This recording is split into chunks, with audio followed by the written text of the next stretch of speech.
Poesía, cuento, novela, relatos, ciencia ficción. RTQ Radio Conectados Contigo presenta El Librero, lo mejor de la literatura queretana, nacional e internacional. Comenzamos.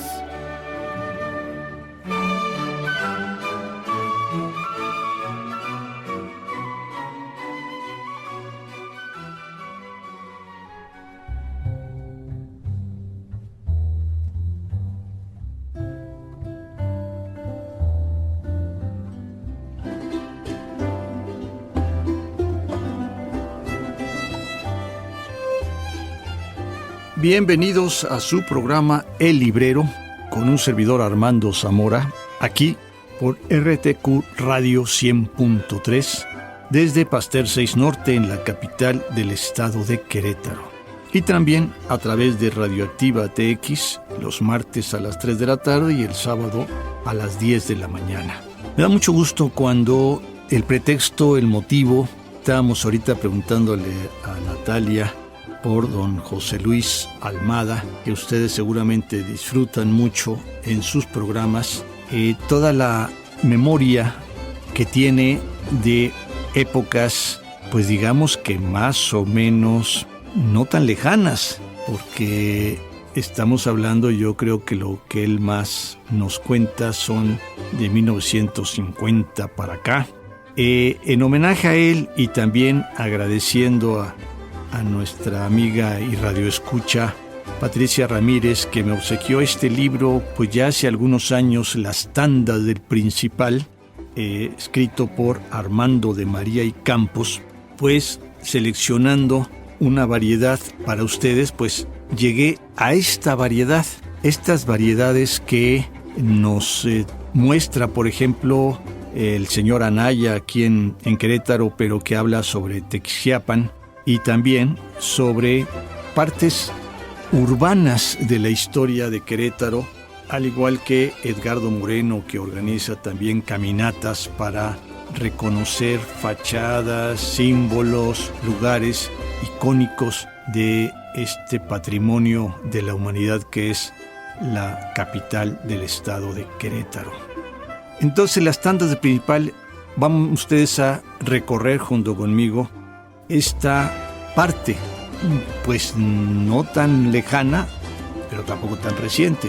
Estamos hablando del siglo XIX y comienzos del siglo XX, de algo que los cambios tecnológicos y en los argumentos han variado sustancialmente.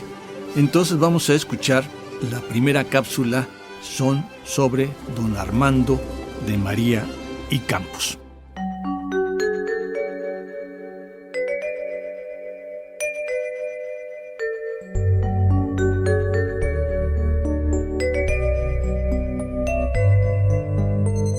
Armando de María y Campos, Las Tandas del Principal. Nace en Ciudad de México en 1897 y muere en Ciudad de México en 1967. Periodista, poeta, historiador, biógrafo, director de teatro, redactor y crítico teatral de El Universal, secretario de redacción de El Día Español, director artístico de las emisoras XEFO y XEUZ.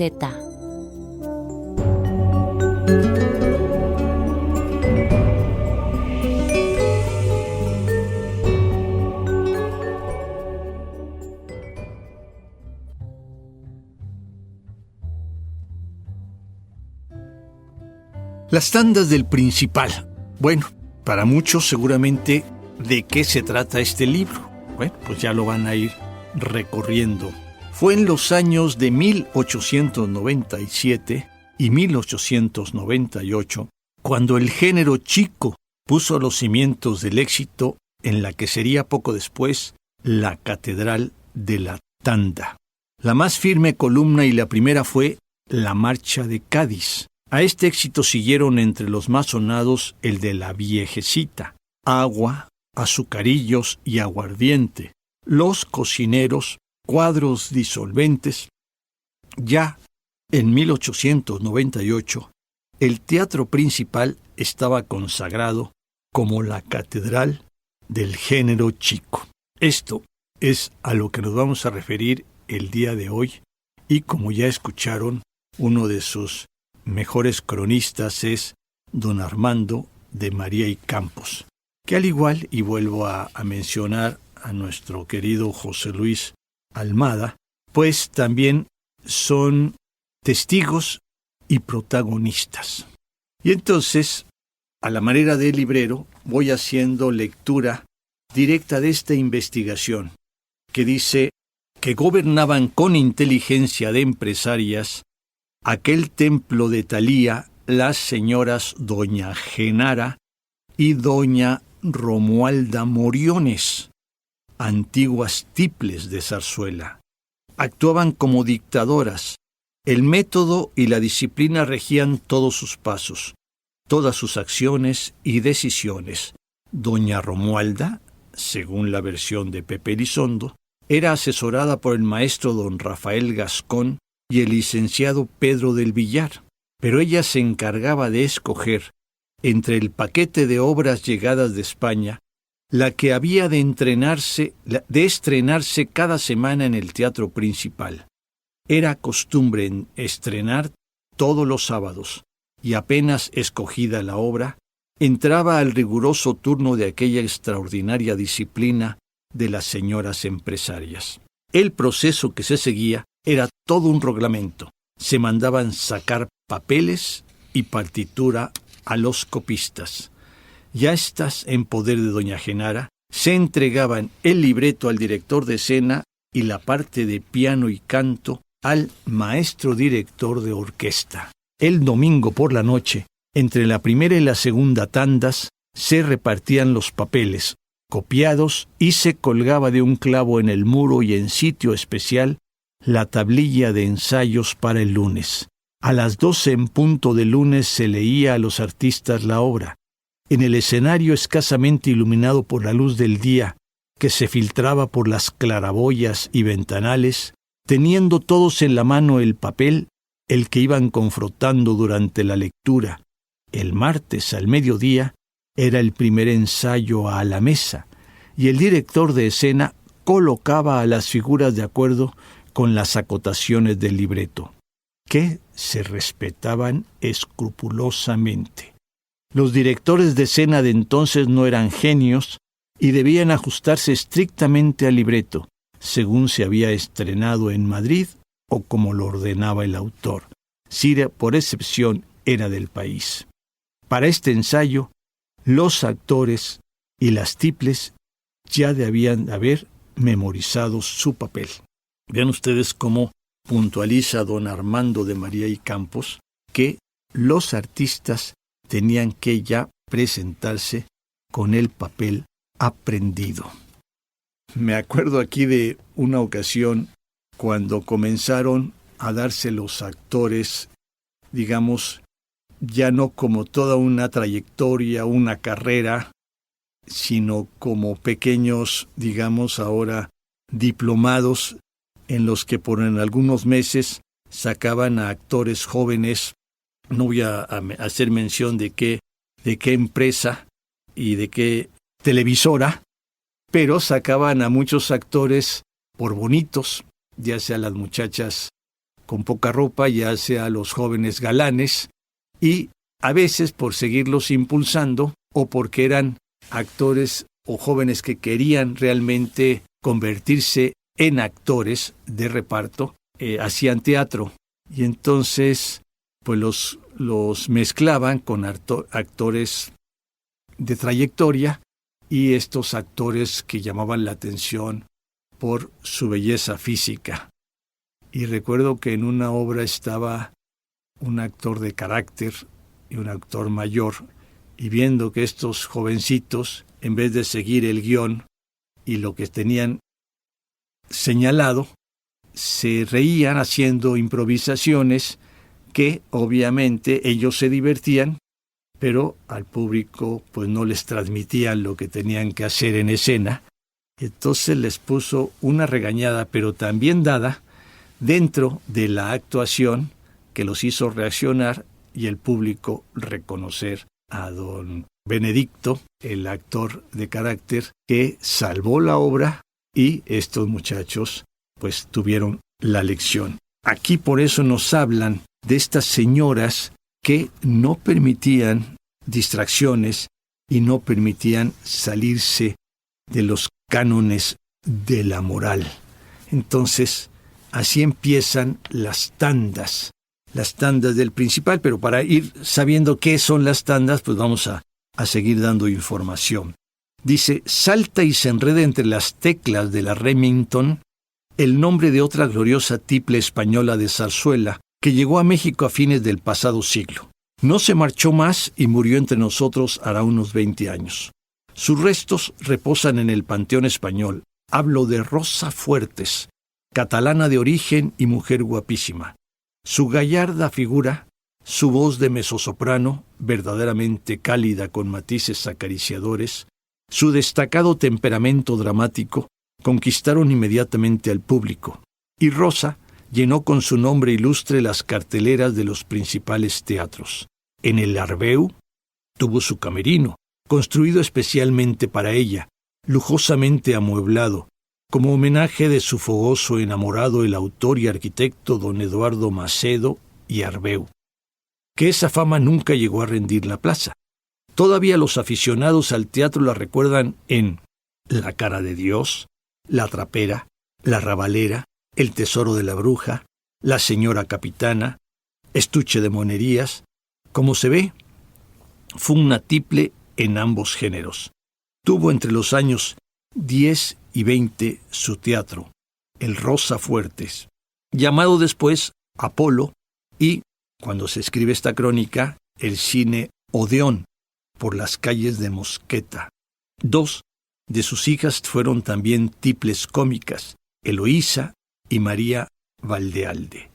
Esta última, todavía hace 3 o 4 años, asidua parroquiana del Café Tupinamba.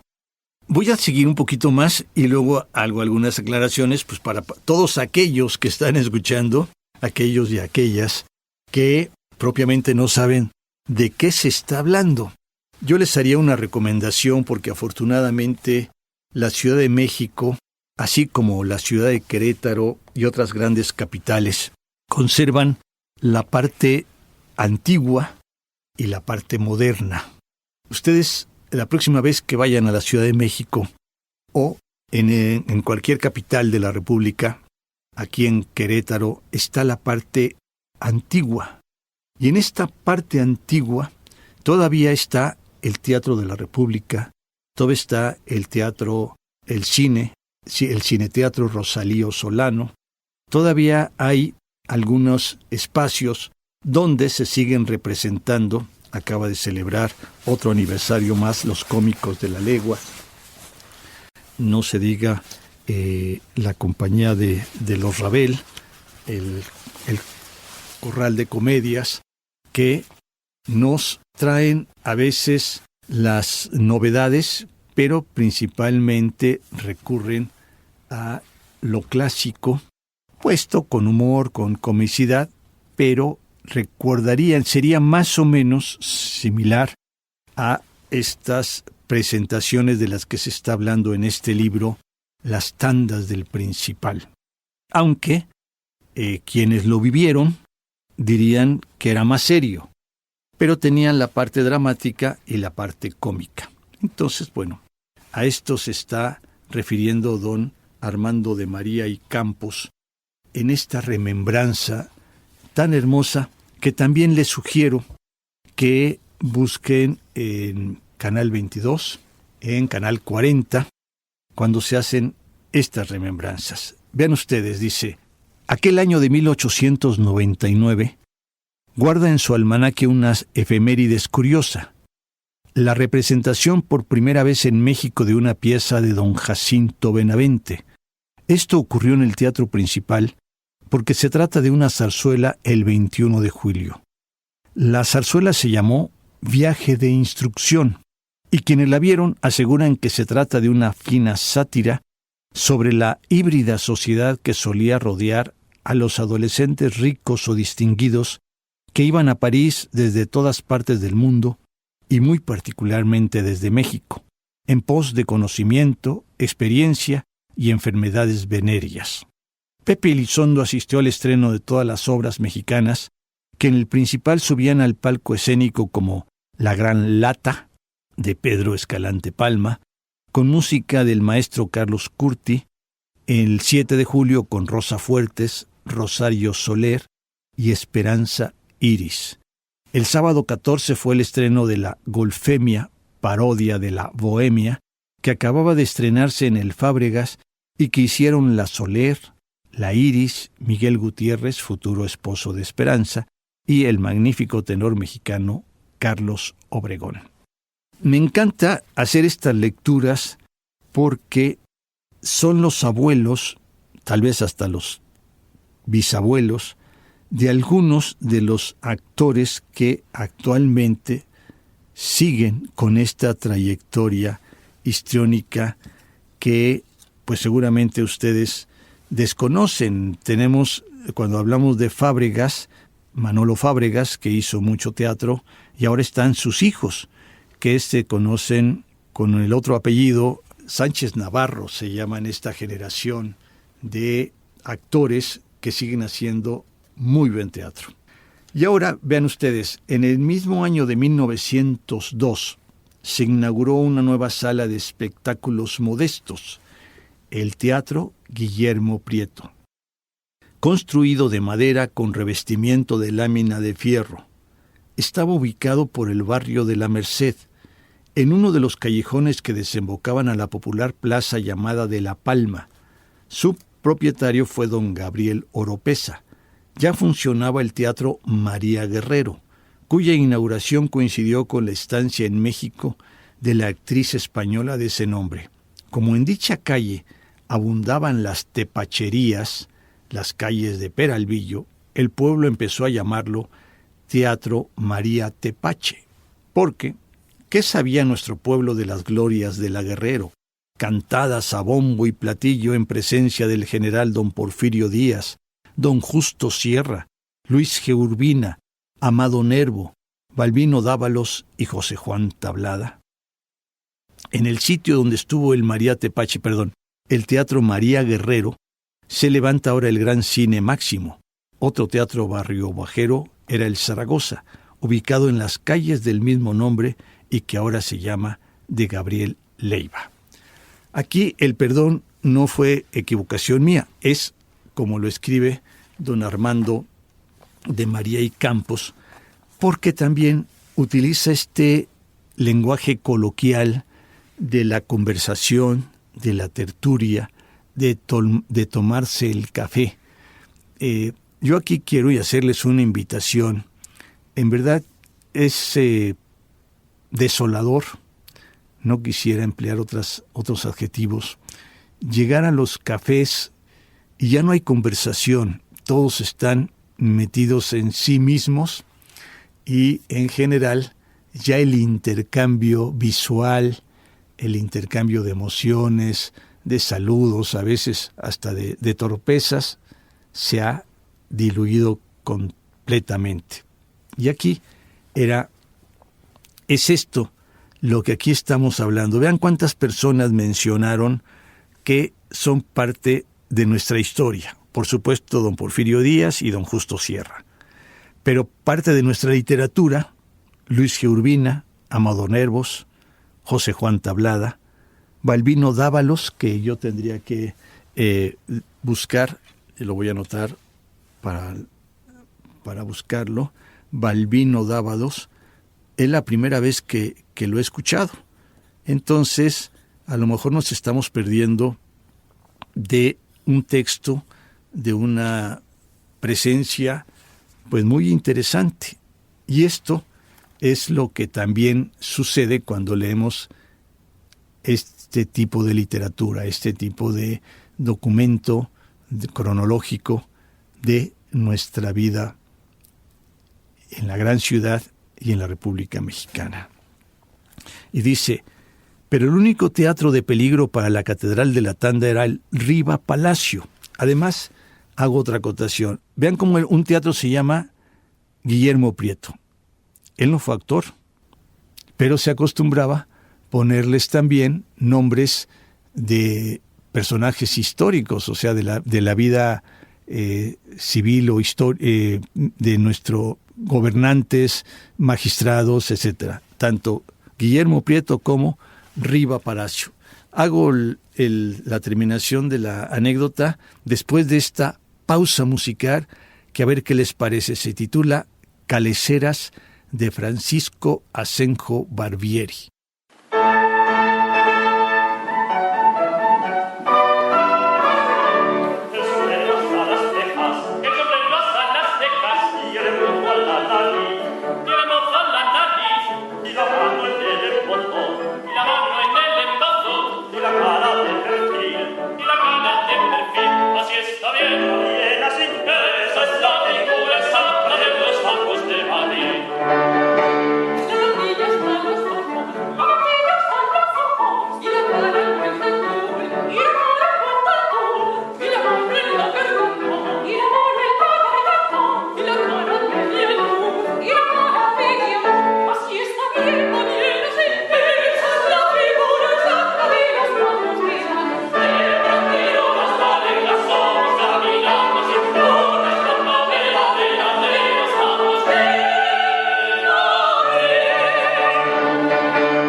Decía yo, Riva Palacio, pues es un personaje de nuestra historia, que nada más por darles algo pequeñito, si ustedes en su casa todavía tienen alguna colección de libros, una de las obras más importantes fue México a través de los siglos. Y el encargado de esa recopilación fue nada más y nada menos que don Vicente Riva Palacio.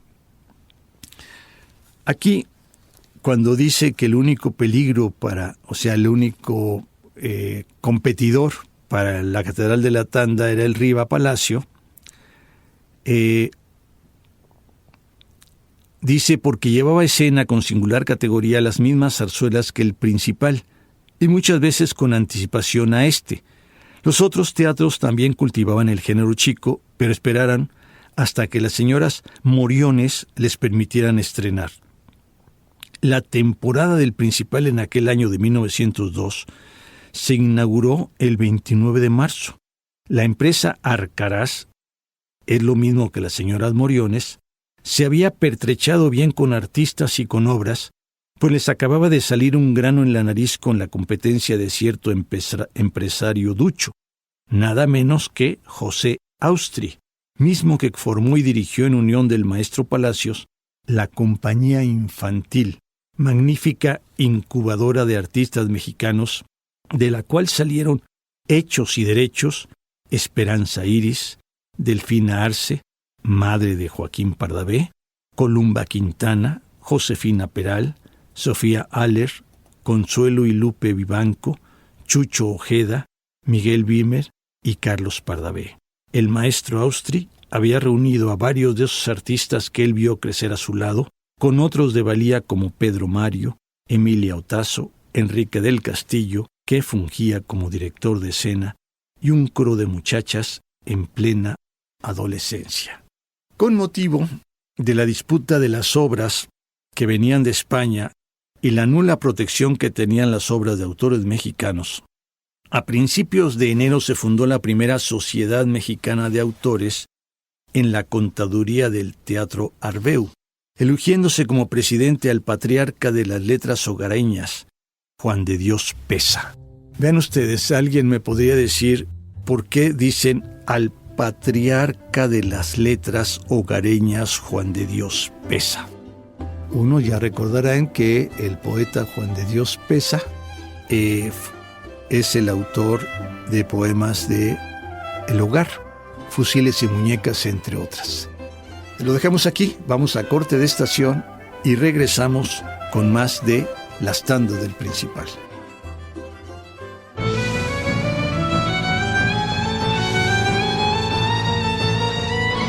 Armando Zamora regresa contigo en El Librero.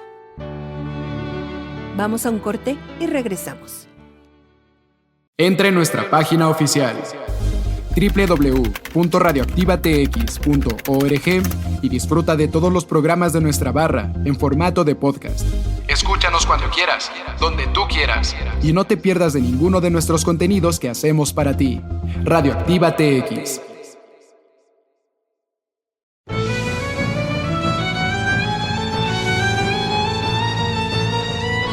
Sigue con nosotros en El Librero. RTQ Radio, conectados contigo.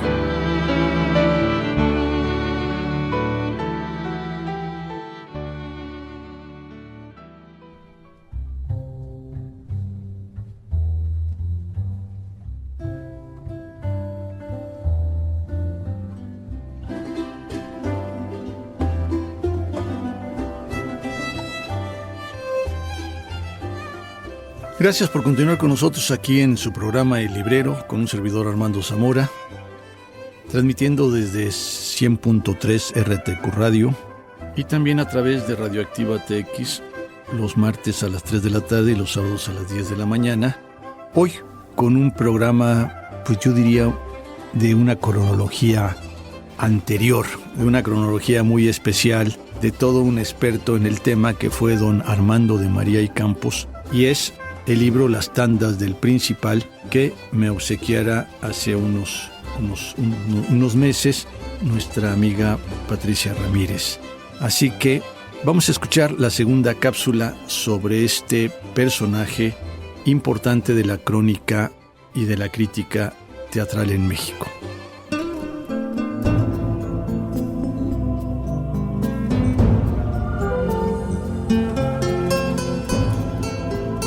Armando de María y Campos, colaborador de las revistas Todo, Mañana, Hoy, delegado en el Congreso de Arte Radiofónico en París, 1938, jefe director de los Teatros del Estado, 1939 a 1944, redactor de crónicas diarias en Novedades, de 1945 a 1967.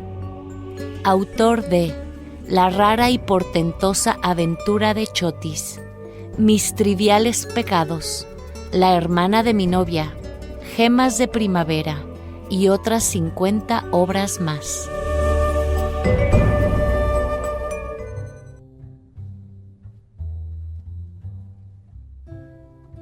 No cabe duda que eran otras épocas. Aquí nos quedamos en la primera parte con que se había formado una sociedad mexicana de autores y nombrado como presidente a don Juan de Dios Pesa, el poeta del Hogar que se le conoce.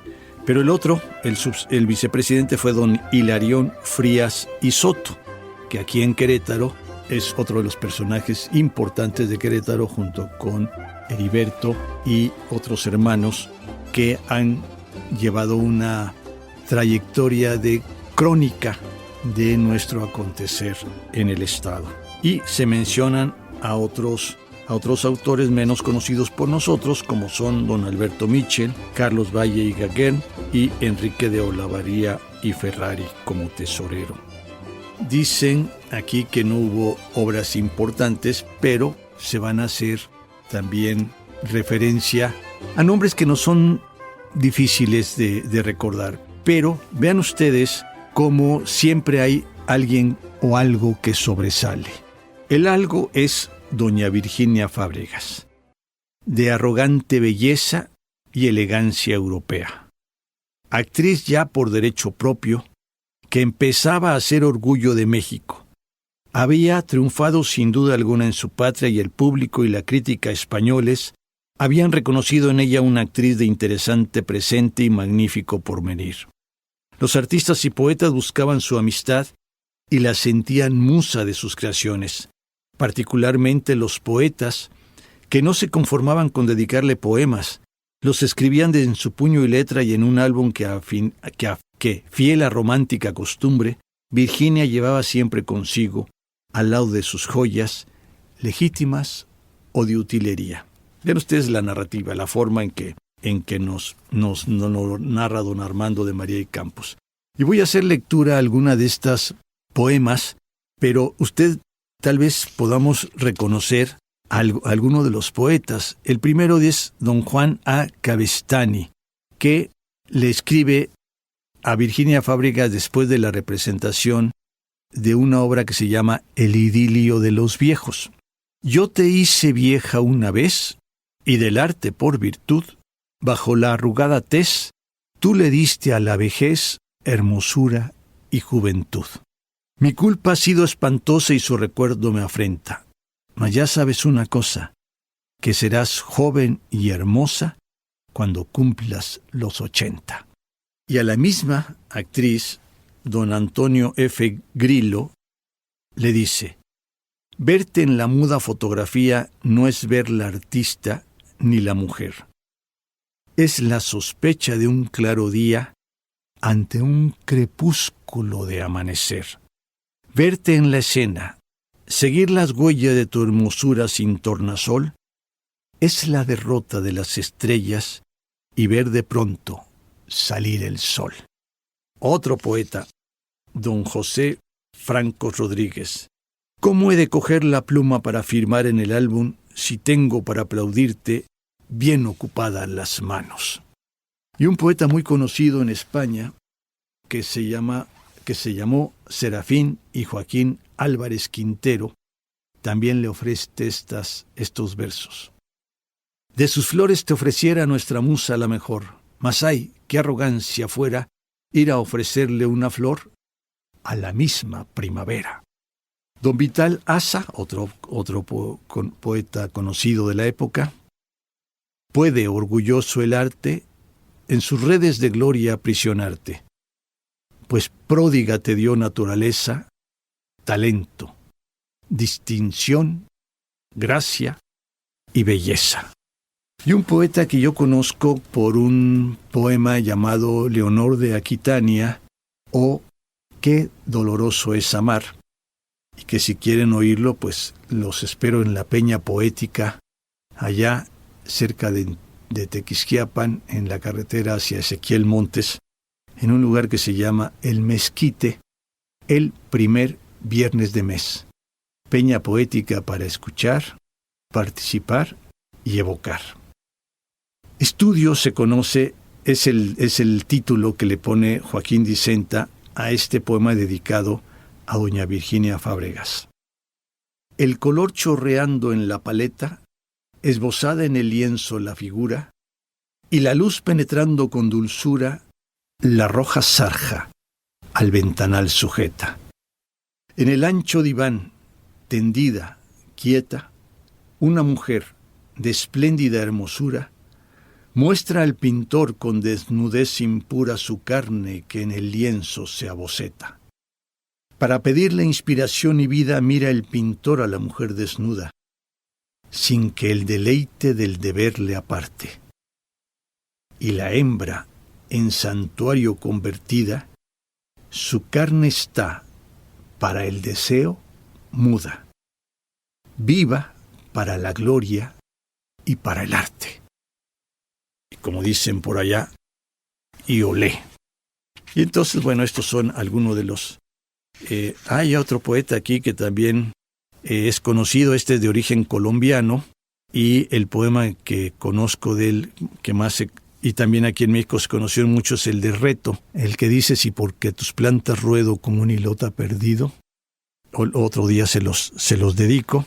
Este se llama La caricia del laurel, y dice: la guirnalda que culmina en la frente triunfadora huele a sangre, sabe a hiel, siempre encubre alguna espina punzadora, la caricia del laurel.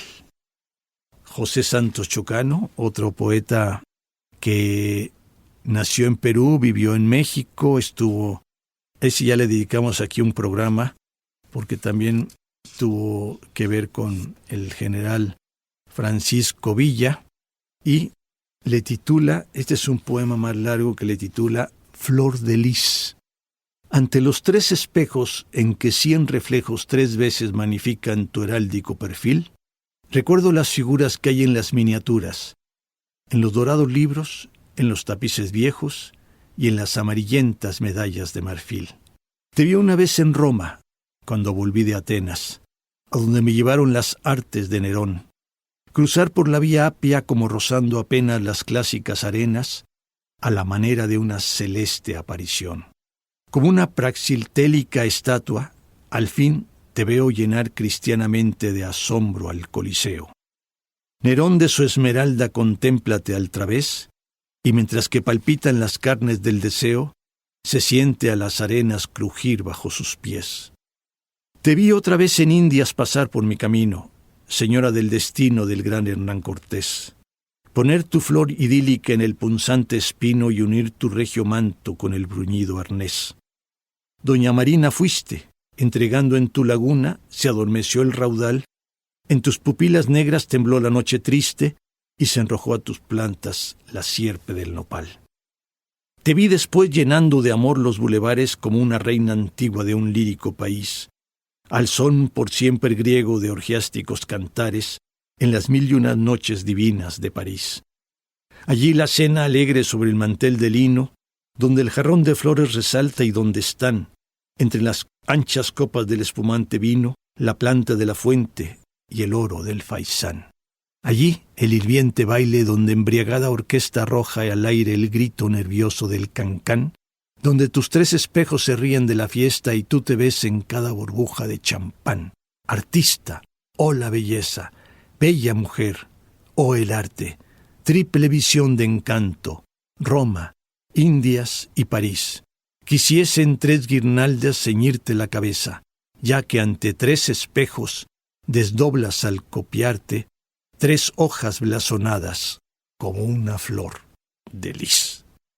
Y bueno, para cerrar esta gama de piropos, de poemas dedicados a doña Virginia Fábregas, está el poeta, abuelo de un expresidente de México, que se llamó don José López Portillo y Rojas, y le dedica a doña Virginia Fábregas: en medio del triunfo inmenso que te cerca sin cesar, no vayas a desdeñar este granito de incienso que quemo al pie de tu altar.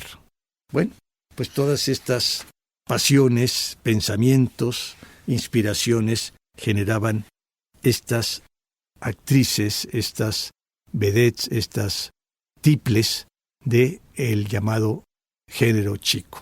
Hay muchos temas, hay muchos autores, como la Tetracini, que, bueno, pues, a veces se dan coincidencias con otras artistas que vienen también de por allá, que ya les contaré. Vamos a escuchar esta pausa musical que viene muy a propósito de la época, interpretada por Victoria de Los Ángeles, El mirar de la maja. Escuchamos.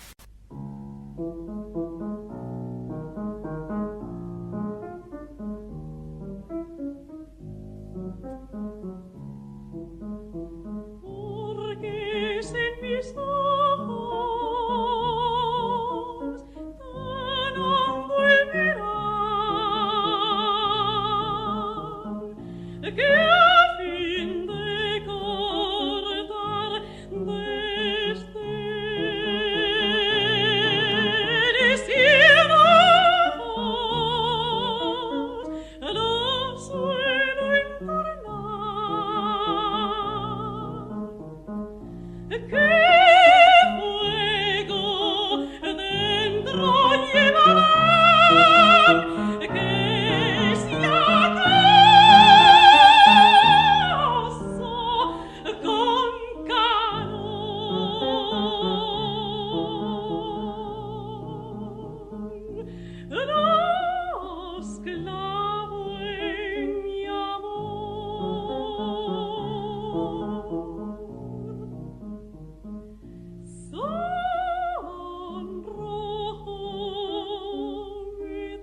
Bien, recuerden que en esta época, en esta crónica que estamos hablando, no había televisión, no había internet, no había tantas cosas, y siempre se ha dicho, los que hemos tenido comercio, que la mejor publicidad es la recomendación.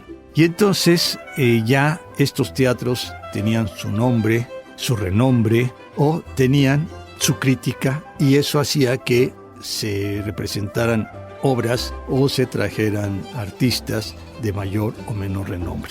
Aquí les voy a leer esta que dice: la máxima novedad de la temporada lo era Luisa Tetrazzini. Desde muchas semanas antes circulaban entre los dilettanti periódicos de Italia con la noticia de que vendría a México la extraordinaria cantante.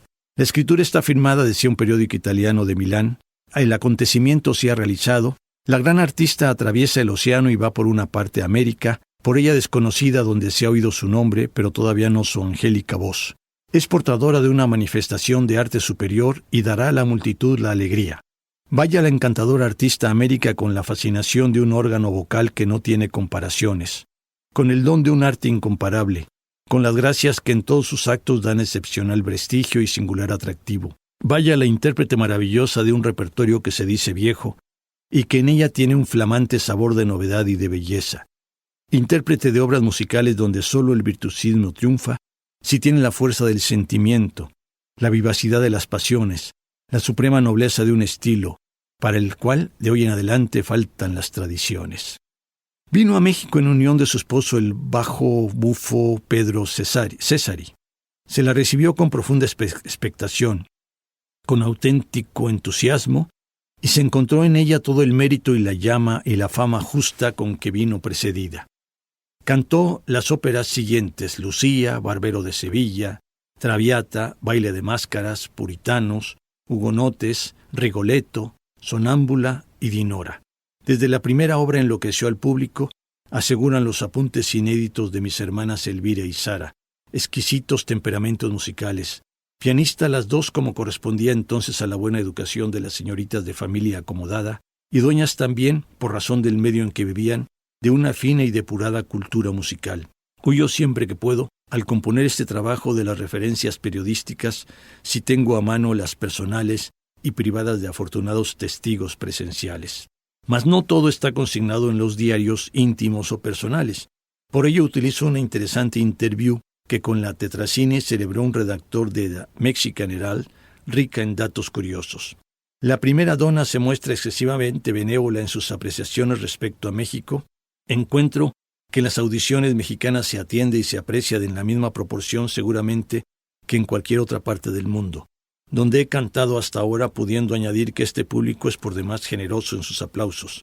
El teatro siempre está muy concurrido aquí y en su recinto se ven hermosas y bien vestidas damas, lo mismo que los caballeros, al igual que en cualesquiera otros teatros del extranjero. Para decir verdad, sigue hablando la Tetracini, me considero feliz cuando llega la noche en que debo cantar porque, perdonando mi puerilidad, mi visita se anticipa con delectación a los aplausos que el público de esta capital ha derramado tan generosamente sobre mí. El público se ha excedido en sus bondades y diariamente estoy recibiendo tal cantidad de flores que concluí por convertir mis habitaciones en un auténtico jardín tropical. Estoy encantada con las bellezas de la Ciudad de México, pero su altura me pone excitada y con la tensión que produce en mi voz, a todas horas me encuentro muy nerviosa. Estoy hechizada con el Parque de Chapultepec y tengo la creencia de que es uno de los más hermosos sitios que he podido contemplar hasta hoy. El paseo por carruajes es igual a cualquiera de los de su clase en el extranjero, y en él pueden observarse magníficos trenes en que están vinculados la riqueza y el buen gusto. Como he dicho, he sido perfectamente tratada por el público mexicano, pero una circunstancia ha venido a contrariarme en mi visita.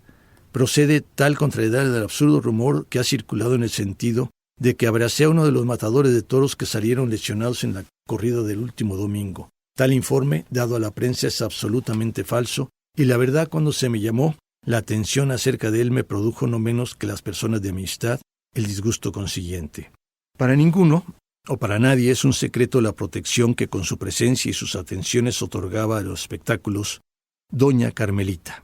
La Tetracini dice, una de las personas más bondadosas, al par que entendidas en crítica musical, es la señora de Díaz, esposa del presidente de la República, pues debido a su influencia la ópera ha alcanzado éxito favorable en México. Ella ha sido bondadosa en extremo, concurriendo a las audiciones, y su benevolencia ha sido especialmente apreciada por mí. Doña Carmen Romero Rubio de Díaz se había impuesto en la sociedad mexicana por su fino tacto para no hacer visible la enorme diferencia de edad con su esposo. Casada con don Porfirio cuando éste acababa de cumplir 51 años y ella aún no cumplía los 17, hija de familia acaudalada y muy bien situada en la aristocracia del dinero mexicano, ocupó dignamente su sitio de primera dama del país, imponiendo su protección a cualquier acto social o espectáculo con su sola dignísima presencia.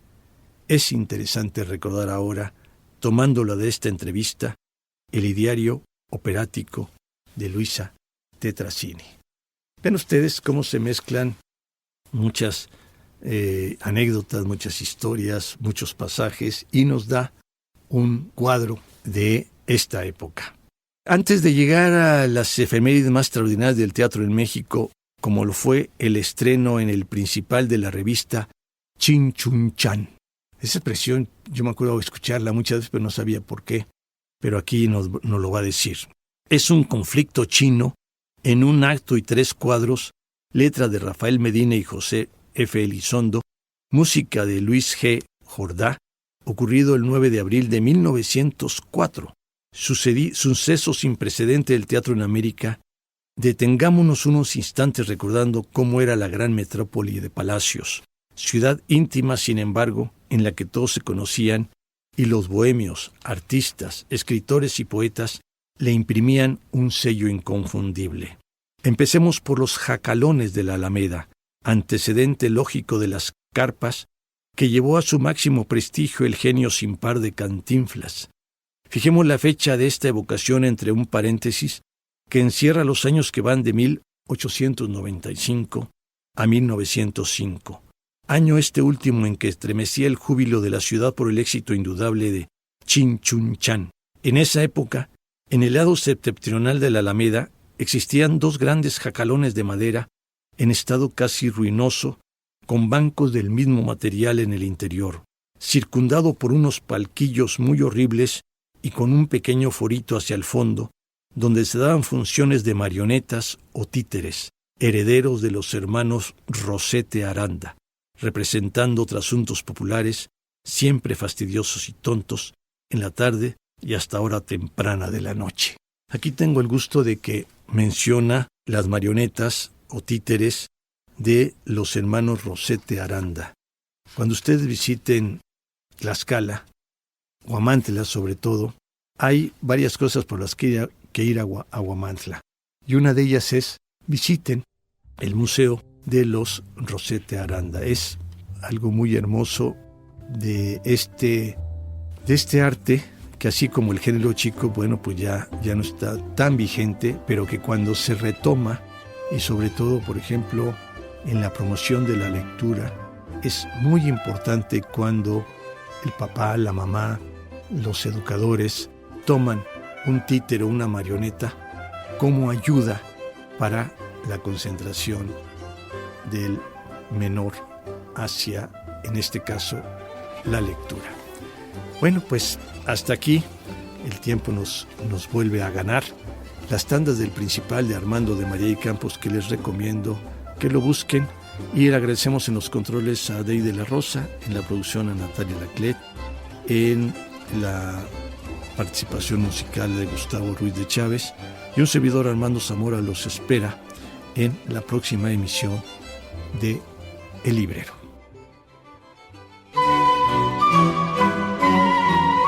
Poesía, cuento, novela, relatos, ciencia ficción. RTQ Radio Conectados Contigo presentó El Librero, lo mejor de la literatura queretana, nacional e internacional. Hasta la próxima.